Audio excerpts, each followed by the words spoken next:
Selamat pagi semuanya, selamat datang kembali di channel saya.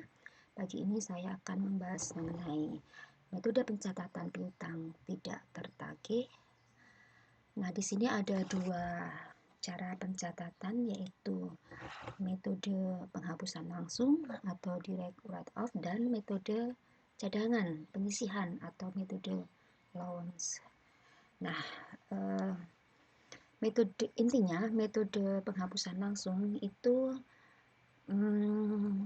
pencatatan atas piutang tidak tertagih dilakukan pada periode ketika perusahaan atau kreditor itu mengetahui bahwa suatu piutang benar-benar tidak bisa ditagih. Nah, sementara kalau metode pencatatan yang cadangan atau penyisihan, ini pencatatan atas piutang tidak tertagih dilakukan pada periode yang belum tentu sama dengan yang tidak sama dengan periode ketika piutang tersebut benar-benar diketahui tidak bisa ditagih. Contohnya gini, misalnya ada suatu transaksi penjualan secara kredit. Nah, penjualannya itu terjadi di tahun 2019. Nah, ketika di tahun 2019, maka perusahaan akan mencatat debit piutang usaha dan kredit penjualan. Kemudian sampai dengan akhir tahun 2019, ini tidak ada pelunasan piutang. Jadi piutang yang tadi muncul itu sampai dengan akhir tahun 2019 ketika perusahaan akan membuat laporan keuangan, ternyata tidak ada pelunasan piutang.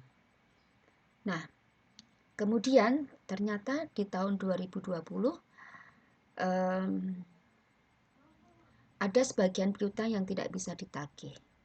Perusahaan baru tahu bahwa di tahun 2020 ada piutang yang tidak dapat ditagih.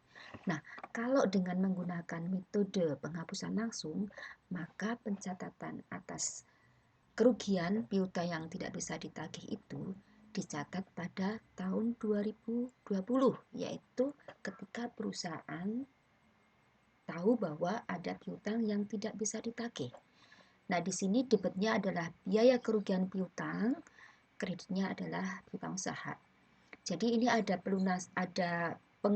piutang usahanya berkurang tanpa disertai dengan bertambahnya aset, sehingga di sini masuk sebagai biaya. Nah, tapi kalau dengan metode cadangan, Anda bisa lihat di sini ya,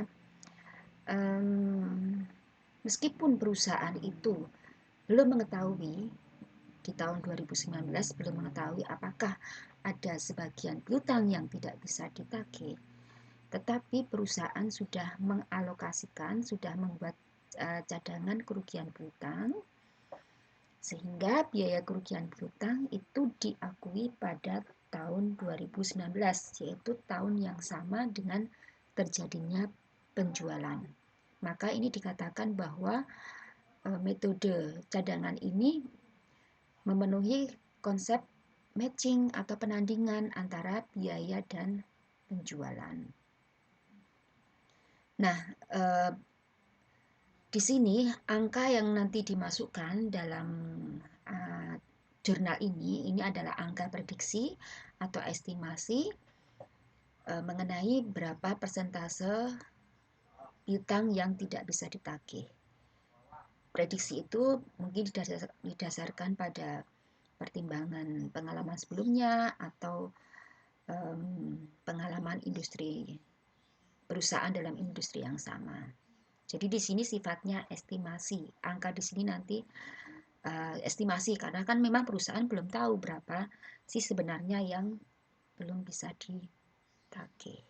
Nah, ketika di tahun 2020 ada piutang yang benar-benar tidak bisa ditagih, maka perusahaan kemudian mencatat penurunan piutang dengan cara mengkredit piutang usaha dan mendebit cadangan kerugian piutang. Jadi ini seolah-olah penghapusan piutang itu, yaitu piutang yang tidak dapat ditagih, itu diambilkan dari cadangan kerugian piutang.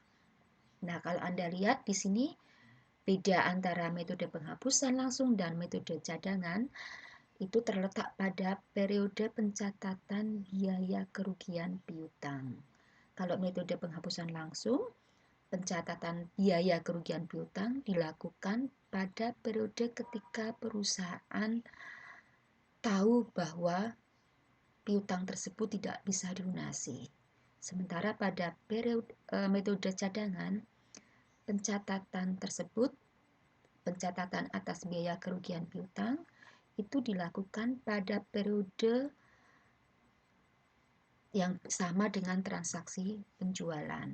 Artinya tidak menunggu sampai piutang itu diketahui tidak bisa dilunasi.